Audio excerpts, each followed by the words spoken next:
Hey, what's going on? I hope today finds you doing well. Today we're going to be talking about buying cars and the steps you should use when you do it.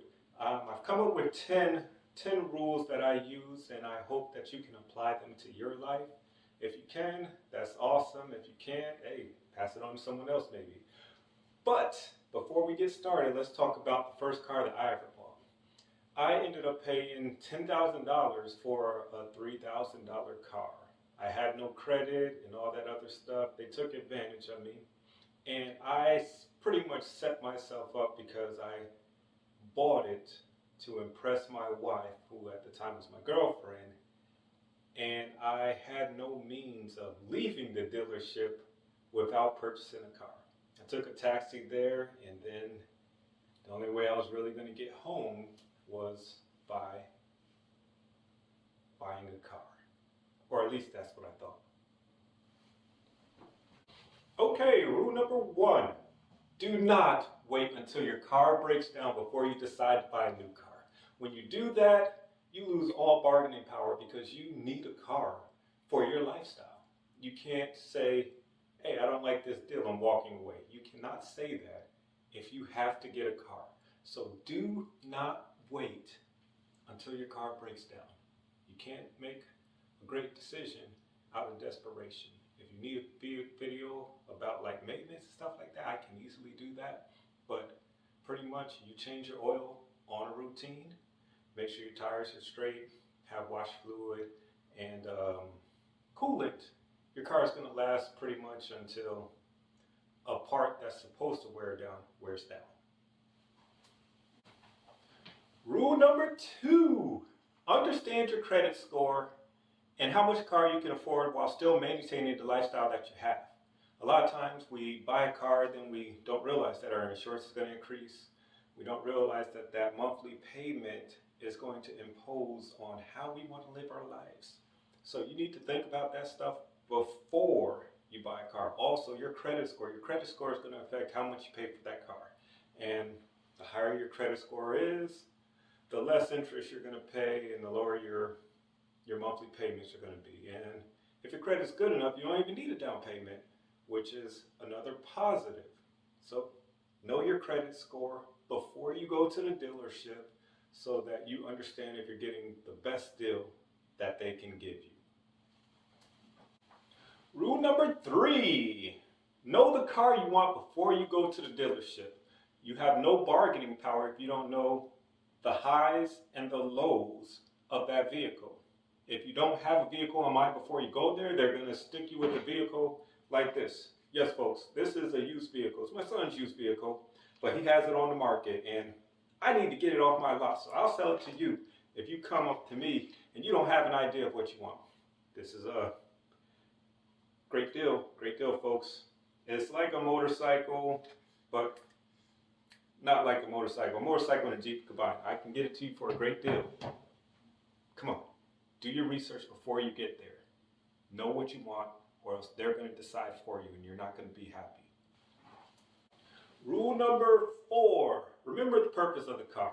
Yes, I know everybody loves a new car, but it's going to turn into your old car eventually. The same condition that your current car is in is going to be the condition that your new car is going to go into. So remember the purpose of a car. The purpose of a car is to get you from point A to point B reliably. And other than that, go for the lowest monthly payment that you can afford, because that new car is going to be new the first month, and then once that payment comes, it's just going to be something that's sucking life out of your wallet. I could get an R8, that's my dream car, but no, I don't need it right now. What am I going to do, drive my R8 to Walmart? It's not the time right now for that for me. But don't buy a car to impress other people. Buy a car to get you from A to B so you can continue on with your grind and making the money that you need. Rule number 5. If it's possible, get a loan before you go to the dealership. That way, if you have a loan, you're guaranteed to get a vehicle at the rate that you anticipate. But if you Also, you can, have them run a report. You tell them what your rate is, and then they can see if they can beat that rate. So always have a loan prior to going to the dealership if possible. Rule number 6, car dealership people are not your friends. Remember your birthday and then the car dealership guy came over and he brought you a gift? No, you don't. They're there to do a job. Their job is to sell vehicles and they have quotas to make. You are passive income to them. You're not their friend. So it's okay to negotiate with them. It's okay to be an asshole to them if they're an asshole to you. You give them the energy they give you.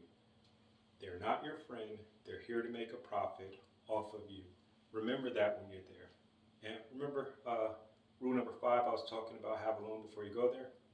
Their job is not to get you the best interest rate possible. Their job is to sell the vehicle. So if the interest rate they can get you is higher than what you rate, it's okay with them because they're not your friend. Rule number 7, if every car on the dealership lot costs the same amount of money, you're at the wrong lot.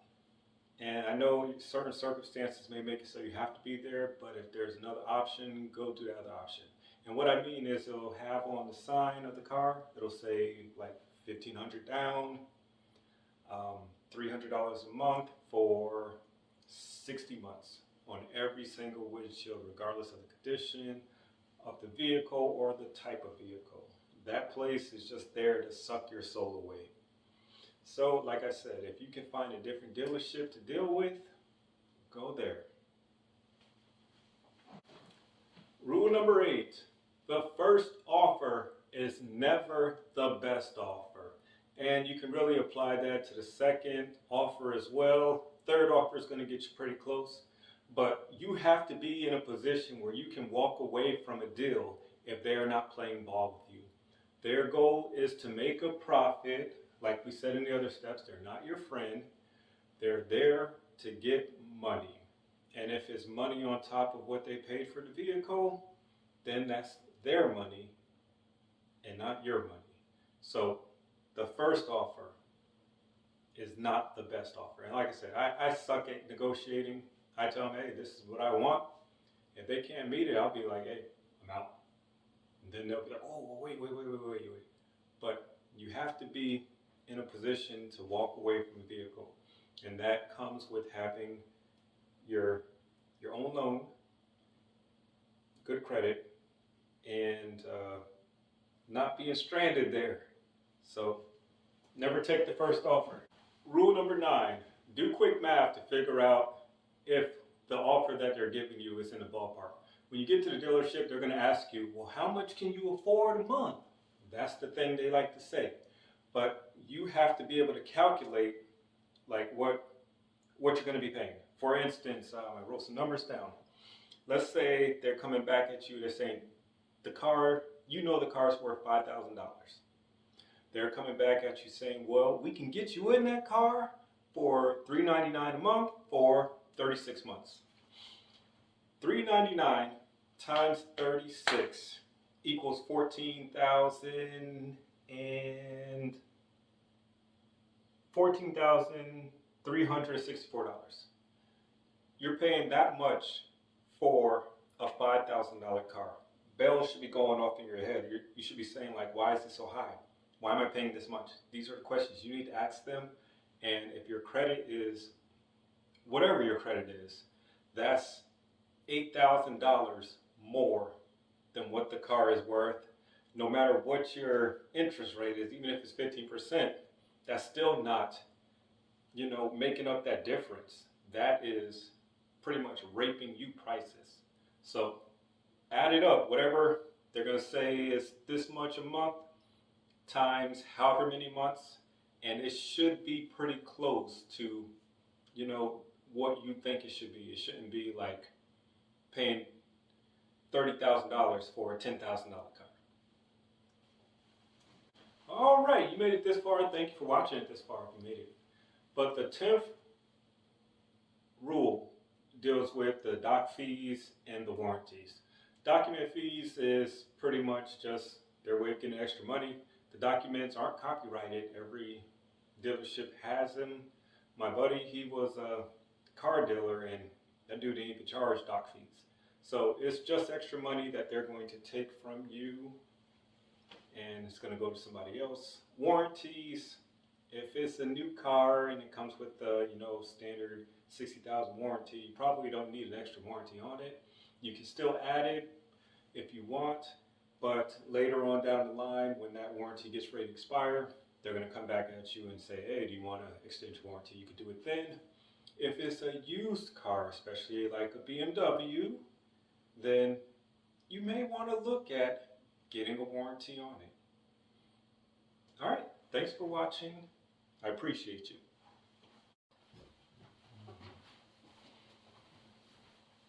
Good morning, and today's presentation is brought to you by our sponsor, me. I hope you have a good day.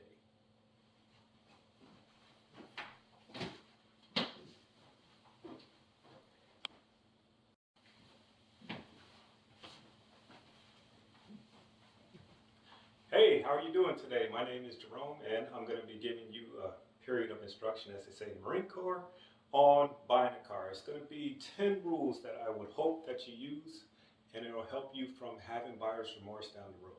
Before I get into that, I want to talk to you about the first car I ever bought. It was a Probe. It was back in the 90s, and I bought it pretty much to impress my girlfriend, who at the time, start over.